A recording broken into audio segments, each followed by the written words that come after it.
Hi everyone! Today, we're going to practice English for meeting someone new. Listen carefully and repeat after me. Let's begin! Hi, nice to meet you. Hi, nice to meet you. My name is Alex. My name is Alex. What's your name? What's your name? It's a pleasure to meet you. It's a pleasure to meet you. Where are you from? Where are you from? I'm from New York. I'm from New York. How long have you lived here? How long have you lived here? I've lived here for 2 years. I've lived here for 2 years.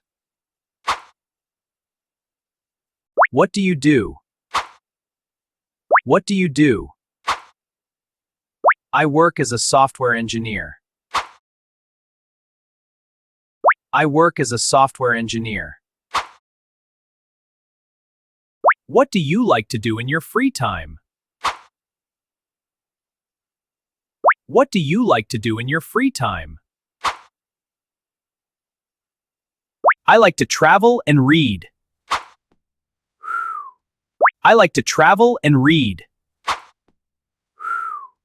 That sounds interesting. That sounds interesting. Do you like living here? Do you like living here? Yes, I really like it here. Yes, I really like it here. It was great talking with you. It was great talking with you. Let's stay in touch. Let's stay in touch. Here's my number. Here's my number. See you soon. See you soon. Now, try to say the conversation by yourself. Imagine you are meeting someone for the first time. Speak confidently. Great job. See you in the next lesson.